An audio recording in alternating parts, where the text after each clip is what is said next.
And also for Yom Kippur. 12th of September, Rabbi Levitt. Strive for Rosh Hashana. Strive for Rosh Hashana, right? That's what we're trying to do. The truth of Rosh Hashana. So, yeah, so this is, in other words, what happens in the silent prayer is the Seder is that the first two brachas are the same as the first two brachas that we say on a weekday, on Shabbos as well. We say Mogen Avram, Birkas Avos, that's the first bracha of the Shmon Esrei, and then you have Machai Meisim. That's the same. Those two are the same all year round, even on Shabbos, even on Rosh Hashanah. Then, generally, you also say, even on Shabbos, you say Akel HaKodesh. Well, here, when it comes to Rosh Hashanah, here's where we don't do that right away, but we say this special tefillah of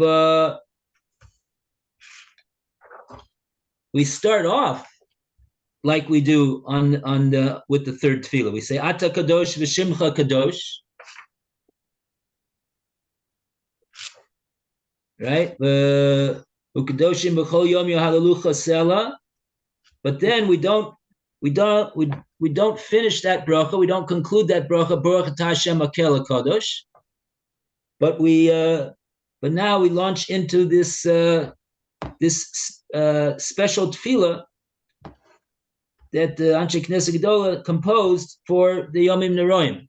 So we did the first paragraph yesterday. U'b'chein ten pachtecha. And we got up to V'shimcha Nora al kol ma shebarasa.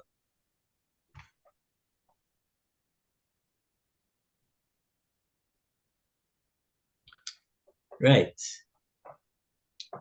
And we noted what does it mean over here? The Shimcha Nora, your awesome name is upon all that you have created. What does it mean that Hashem's name is on all that He's created?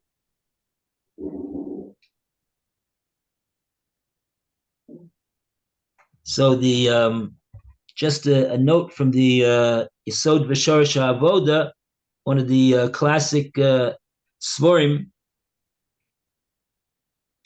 He says, Yachshov ad matay yeh shimcha hagodo mechulal bein ha'umois. V'lechein tein emoscha al kol ma shebarasa sheyedu kulam she'ein eloka v'baladecha v'yizgadel shimcha v'chol ha'umois. So it's a very straightforward explanation. Sorry, it's not Kabbalistic, but it's something that we could understand very well. What is it? What do we mean when we say Hashem's name? Just exactly, I believe, the same way we mean when we say a person's name.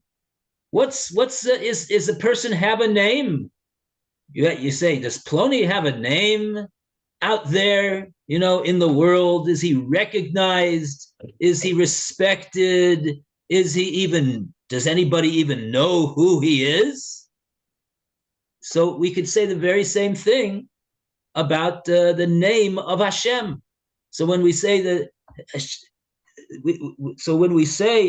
Shimcha Noira, we mean to say that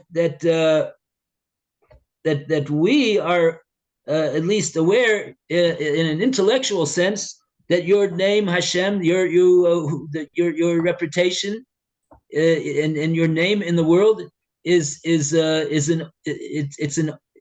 carries with it an awesome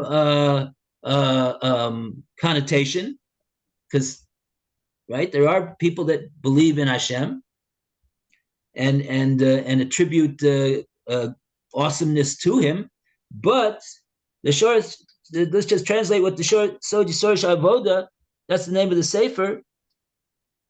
He says that at this time when we mention Shimcha Nora Al Kol Masha Barosa, this is not saying that this is what it is. It's saying that this is what we want that it should be, and we should want it. And we're just like we're saying, Hashem, we want you to place your pachad and your ema on all the masim and all Masha Barosa, whoever you have created. But at this time, we should think about the fact: is Hashem's name really feared, revered, regarded as awesome in the world? Is that really an accurate statement about the way the world regards HaKadosh Baruch Hu? Well, unfortunately, not enough. Not enough. And therefore, the Yesod Shorish Avoda is saying that this is what we should think of when we say these words. Yaksho, we should think to ourselves, Ad Masai Shimcha Agodo, Mechula Bein Ha'umos. How long, Hashem, is your name going to be disgraced and denigrated, chas v'sholom, amongst the people of the world? And Ulachain, he says, Tein emascha al kol masha barosa, and therefore this is going back and referring to what we said in the beginning of this paragraph about putting your pachad and your ema on the creations. Al kol masha barosa sheyedu. What is that referring to? Sheyedu, they should know. Kulam, everyone should know. Every person in the whole world should know. She'ein Eloka mi baladecha. There is no one like you. You are Hashem, and there is no other force other than you. V'yizgadel shimcha b'kol umos, and your name should be made great in all of the nations, including the Jewish nation. Also, this is what we are asking for on Rosh Hashana. This is the first thing that we ask for. And if we go through the rest of the tefillahs, we're going to see that this is the main request that we have. And so we even though we know that, of course, everybody talks about this, that it's the Yom Adin. It's the Yom Adin. And a person's life, a person's well-being, a person's everything about what is going to be next year is going to be decided on during the Rosh Hashana and sealed on Yom Kippur. But even though that is also, what is it that we ask Hashem for when we have at our first opportunity? We ask for Hashem's honor. That's what should be next year. Next year should be Hashem's honor should be elevated in the world. Okay. And now we go on. Now we go on to Ubechein Tein Kavod Hashem Le'amecha. Now this requires explanation as well. First, what do the words mean? By the way, everybody see where we are now? Where I am? Hopefully that you are too.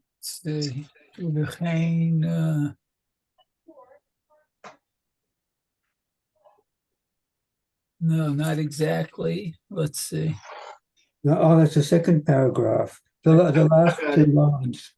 Oh, so we're gonna have let's have somebody read these words of this second paragraph, this second section over here in the prayers of Rosh Hashanah. V'chein ten kavod Hashem le'amecha. You have the place, Roy? Yes. Okay. Would you like to read? ובכן תן כבוד עד השם לעמך, תהילה לרעך, לשכבה טובה לדרשך, ופסקון פה למייחלים לך.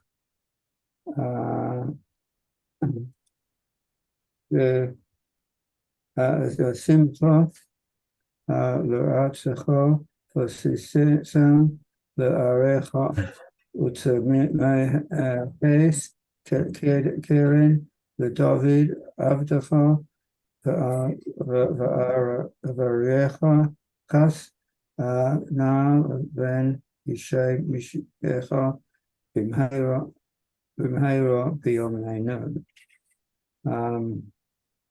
And so too, O Hashem, grant honor to your people, praise to those who revere you, good hope to those who seek you, and eloquent speech to those who hope to you, gladness to you, to your land, and joy to your city, flourishing pride to David, your servant, and preparation of a lamp for the season, for the son of Jesse, your anointed, speedily in our days.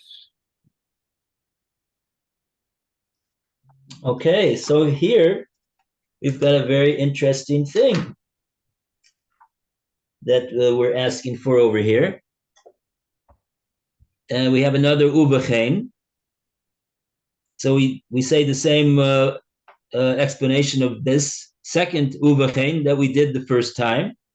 Mm-hmm. We are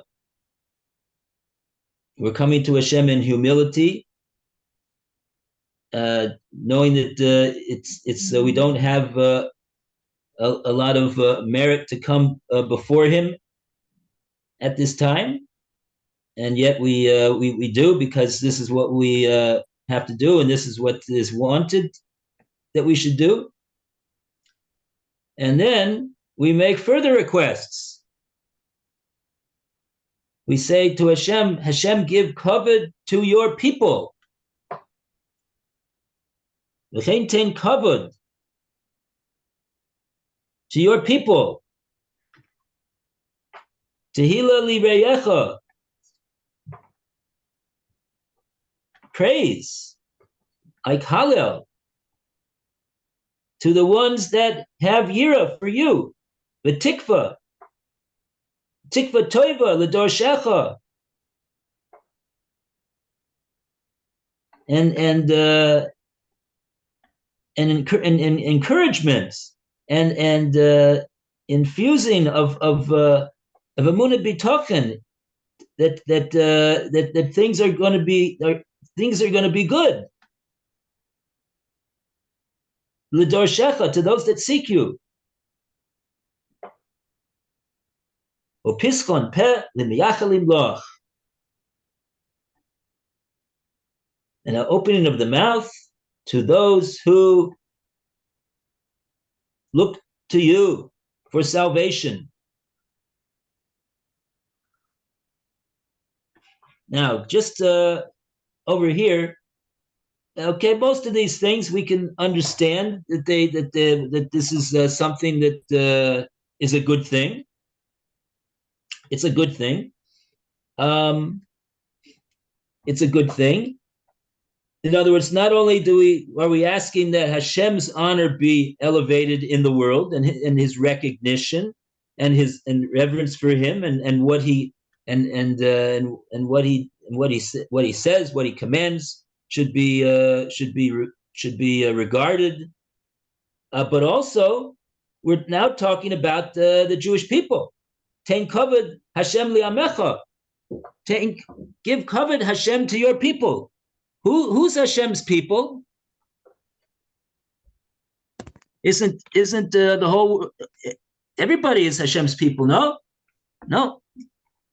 Amecha is clearly referring to Klal Yisrael. That's the people of Hashem, the people that accepted His Torah, the people that have been Moshe Nefesh, generation after generation, to fulfill what it says in the Torah with tremendous resolve and commitment and dedication, unbelievable. But so, what do we need the covet from the nations of the world for? What do we? One could perhaps ask the question: what is the? Are we're looking for covet? We're looking for people to ask for our autograph or sign a basketball or a football or something because we're a hero. What do we need that for? Is that what we're asking? Obviously not. But it's here in the prayers. So what does it mean? What's it mean that we're asking for covet? I think we're asking for recognition of, that we are Hashem's people and belong to Him, and that He is concerned with us. So it's recognition. It's it places us somewhere.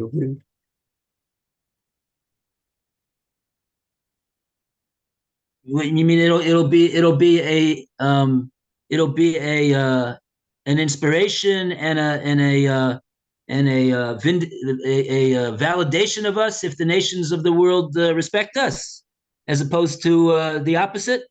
No, it'd be a validation of Hashem if they respect us, because they do it because of Hashem.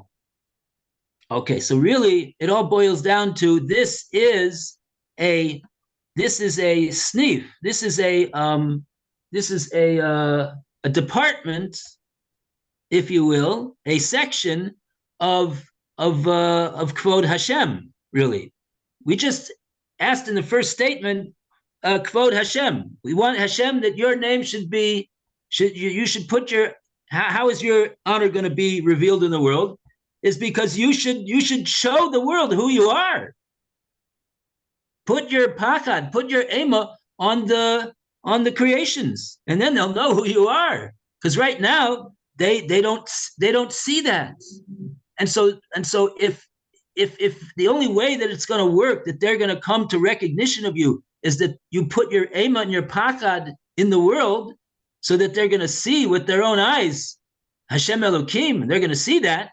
So this is what we're asking Hashem. We want you to reveal yourself. So that was what we were talking about in the first paragraph. Now we're also talking about another aspect of what it means to honor Hashem. Not only do you honor Hashem, not only does the world honor Hashem, but they also have to honor a nation called the Jewish people, which about 2,500 years ago accepted upon themselves to do the Hashem's Ratzon that he prescribes for people that live in this world. And for the last 2,500 years, the Jewish people have done that. And so we are identified with Hashem. And so therefore, since we are identified with Hashem, it is, like you're saying, an honor of Hashem for the nations of the world to honor the Jewish people, who are the ones who are the true servants of Hashem. So that constitutes honoring Hashem. So therefore, this is why we're asking for this is what we're asking for that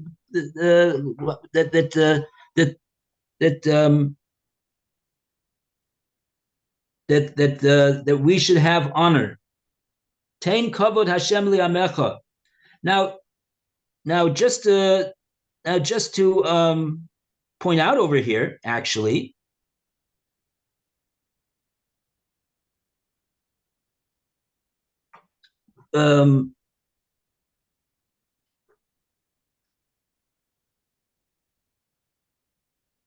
there'd be two ways that the Jewish people would be honored. We could be honored by the nations of the world honoring us, or we could be honored by Hashem honoring us. Just like Hashem openly shows his pachad and ema in the world and people and reveals himself, and people realize, oh, there is Hashem in the world, and yeah, he is awesome.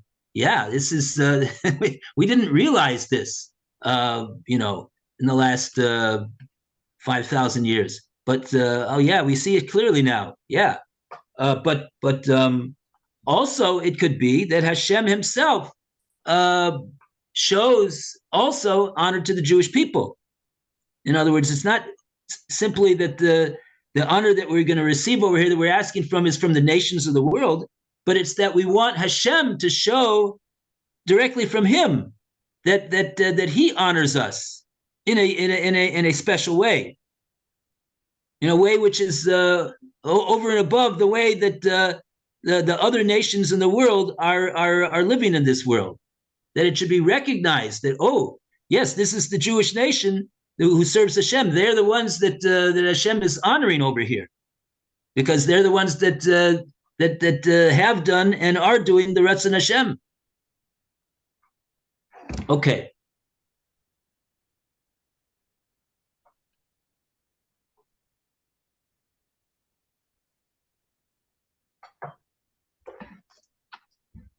What else?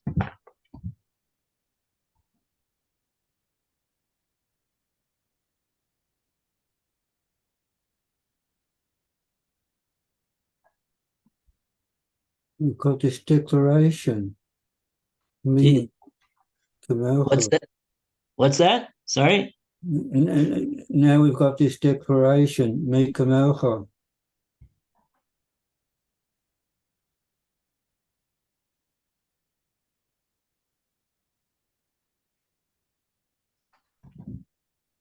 Okay, you want to go to the next step? We finished this one.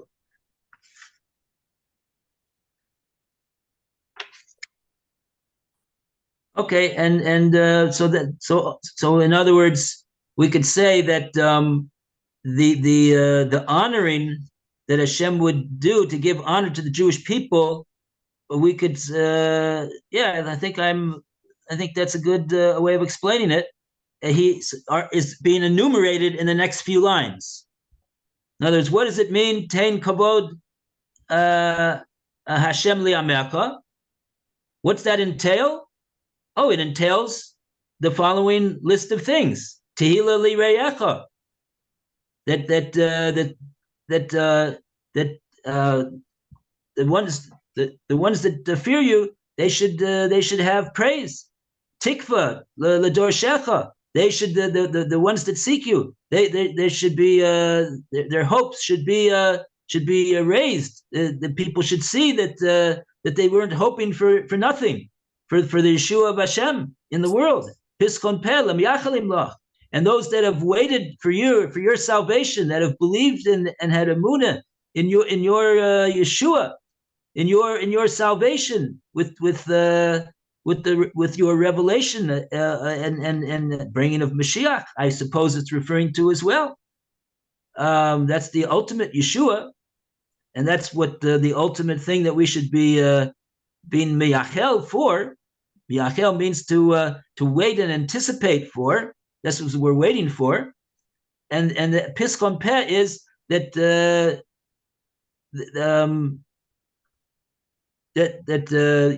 now we'll be able to see that's what it is. Simcha li'artzecha, and then there will be simcha in your land, Hashem, the land of Eretz Yisrael, because it'll be a place that's Baruch Hashem. Sasan li'recha. Okay, so all these things those are elaborations of what it entails to give kavod to your people. Maybe that's what we could say over here. That would be an explanation. Smichas keren leDavid abdecha, and here we mention it explicitly that we are referring to the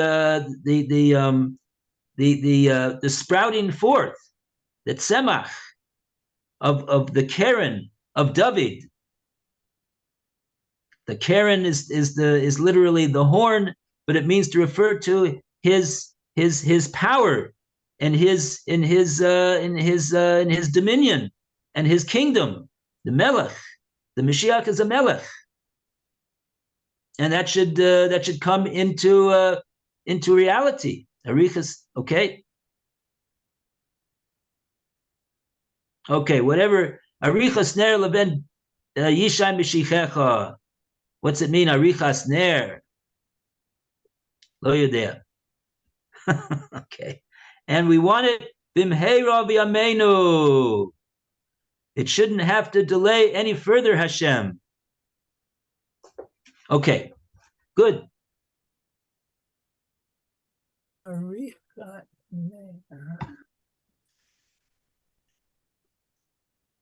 So as we're reading these, as we're saying these words on Rosh Hashanah, these you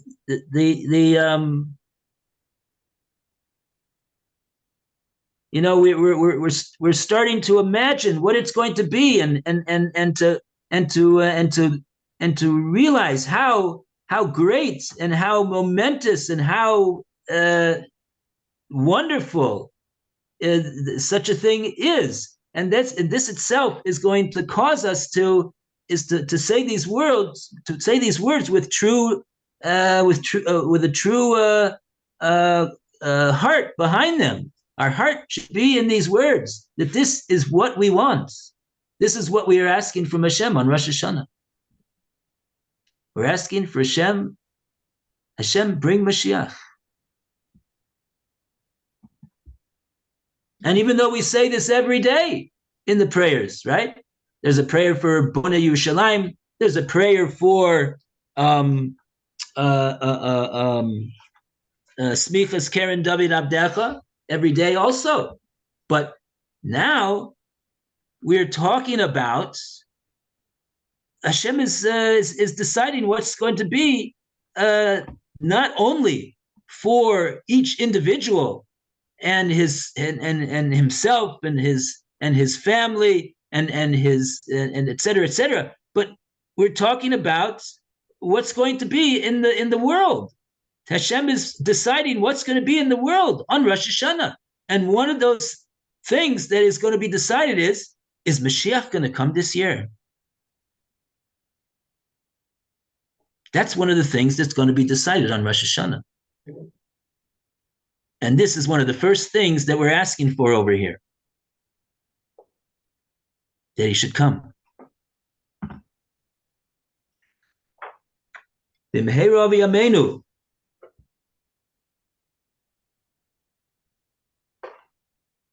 And then we seem to be just we're taken away with the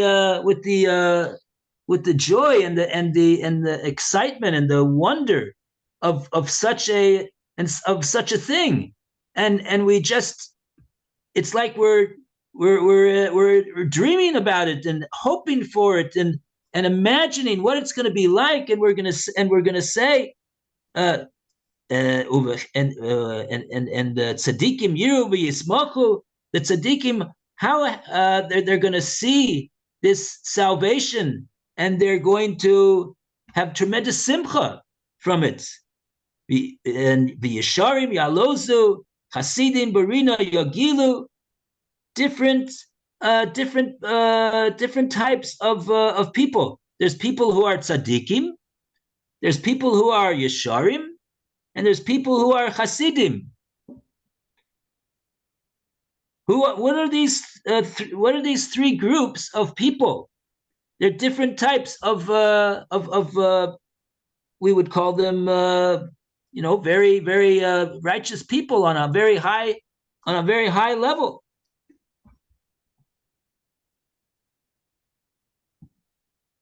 And they're going to have tremendous, and each one of them is going to have a specific type of a joy as a result of seeing this and witnessing these occurrences that are going to take place.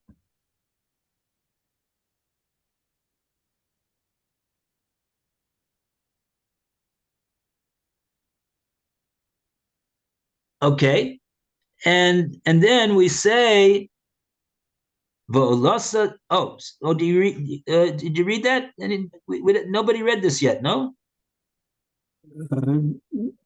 No. Mayor, would you like to read? Start from Uvechein Sadikim Yiru v'Yismachu. Okay. Uvechein Sadikim Yiru v'Yismachu Visharim Ya'alozu V'Chasidim Rina Yagilu Olata Tikpatz Piha V'chol Harisha Kula Ke'ashan Tichle Ki Ta'avir Memshelet Zadon Min Haaretz. Okay. Translated as.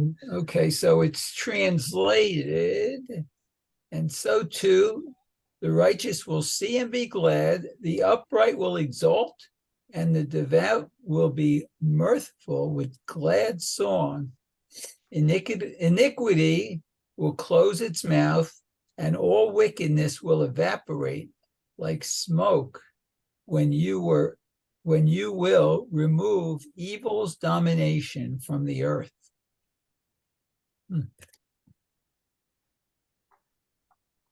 Okay. So these are. So we said that there's three different categories over here of people, and which one do you think is on the highest level? Is the one that's mentioned first? He's mentioned first because that's the highest level, or maybe somebody else. One of these other groups are the highest level. Which one? How did these three appellations over here working? So The three are what? you have tzaddikim. Sorry, you have tzaddikim. Yes. They're gonna see and have simcha. And also interesting to note that each one of them is going to have a different type of simcha.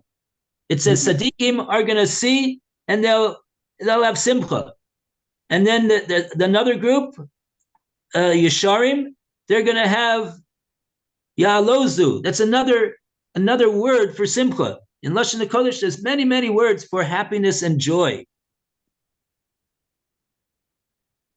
So you see from the language itself, who's the experts in happiness and joy? The Jewish people. Yes, they're the ones. They're the experts in happiness and joy. You see this in if you have we tried to look for this once. We didn't find it. I asked Rav Barkley where it is. He also didn't know. But in the Metzudah Siddur, he mentions over there that when it comes to words are everything. That it tells you, the language tells you everything about what that nation values and what they're about. And so it says over there that what does it say?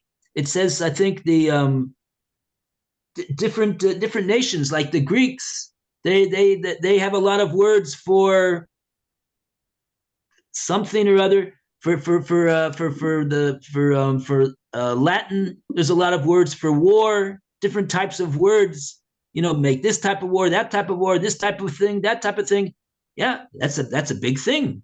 That's a big thing. That's Esav. He got a bracha from Yaakov Avinu, Char b'chatithya. You're going to live by your sword. But by the Jewish people, we have many words for simcha. And so the tzaddikim have simcha, a general word of simcha. The yesharim have a word of ya'alozu. The shorish is ayin lamed zayin, also a type of simcha. And then we have Hasidim. Hasidim, they have Rina, Berina Yagilu. They got two words for them. They're gonna right, like in the Sheva Brachos. What do we say? Gila, Rina, Ditza, Vechedva, Ava, Ba'achva, V'Sholem, Bereus. Many, many words. Mm. So I have over here that this is, by the way, you could take a look. There's a note in in your Maxor. If you have a Maxor art scroll, they bring here in the name of the Sfas Emes that he explains that these three categories are in ascending order of worthiness. In other words, the first level being mentioned is the tzaddikim. They're the what does it mean? Tzaddikim comes from the word tzedek. Tzedek means they do the right thing. They're always doing the right thing. What the Torah commands is that's what they do. And the Yesharim, they, of course, they do what the tzaddikim do. They do exactly what the Torah says to do. But beyond that, they are people who have great emunah. Their emunah is shalom, and so they never question Hashem's hanhaga over them or over in the world or anything of that sort. Everything it's all good, and it all comes from Hashem. And so therefore, interesting, since they have that level of emunah higher than the tzaddikim, so therefore their simcha is greater. That is very, very, very noteworthy. That's what he says here. As a consequence that they have this greater faith, that they have full faith in Hashem's ways, so then they are going to have more joy and more and a higher level of happiness by beholding, when they behold the Yeshuas of Hashem. And but he doesn't mention anything about the what about the Hasidim?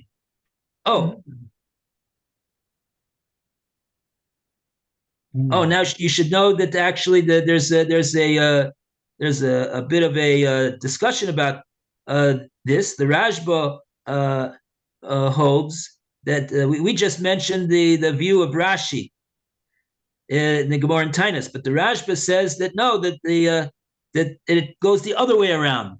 The Rashba says that the tzaddikim are the ones that are being mentioned first because they're the ones that are the highest madrega. They're the ones that are in the highest level. So he has a whole different way of explaining. But we're going to continue with the what we're saying over here. The Hasidim. What does it mean, Hasidim, over here? That's the third category. They are those that seek to serve Hashem by doing more than the minimum requirements of the Torah. So that's, in a certain sense, why they called Hasidim, because they do, so to speak, chesed, over and above. Okay. And so their level of simcha is that of, they got two words over here, Barina Yagilu. They're not just Yagilu, but they're going to be Yagilu with Rina. Rina is the adjective over here of Gila. Not the relative, but the adjective. You could have somebody who's Rina could be a relative of Gila, but that's not what we're talking about over here. Okay. What is the Gila? The Gila is a higher level.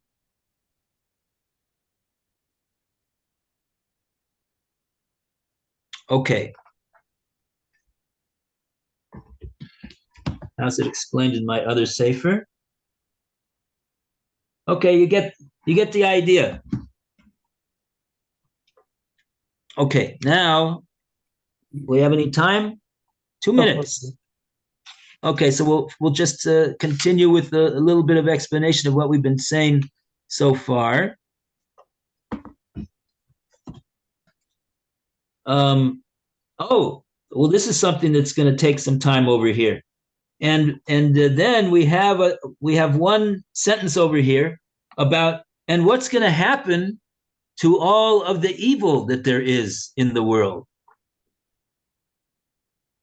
all of the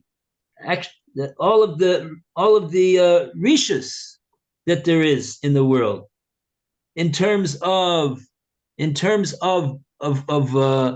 denial of Hashem, in terms of doing against the will of Hashem, of doing avera, this type of activity, this type of belief, all of that, it's going to vanish in thin air. It's going to go up in smoke.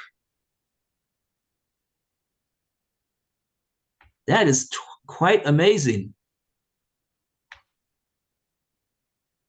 Kisavir memshelas zadon mina oretz. And here it seems as though the words are referring to not just simply a concept or an idea or a belief, but it's called a memshala. What's a memshala? A memshala is a government. Wow. There's a government that's called Memshelas Zadon. The wicked rulers, the wicked rulership that the world is being ruled by now is going to vanish.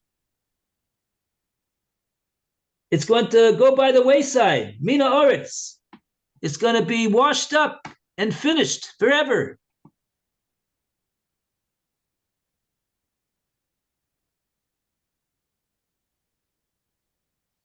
Actually, if you look at the words closely, there's three different things here also.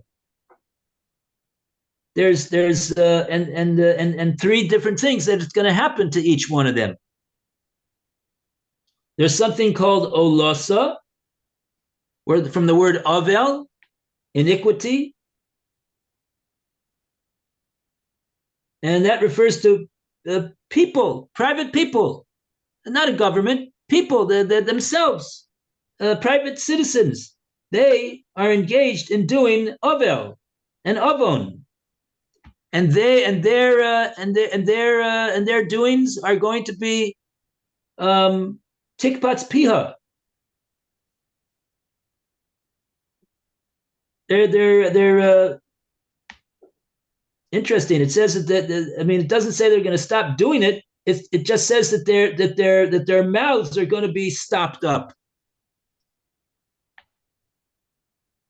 And then it says kol arisha, all the rishas, ka'ashin tichleh.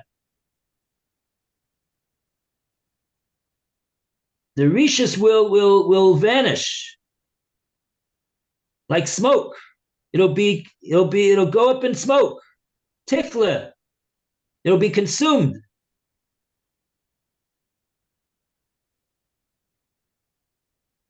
So maybe one is referring to the statements of denial of against Hashem, and all of those talkers, their mouths are going to be stopped up, and the rishas refers to the actions that they do.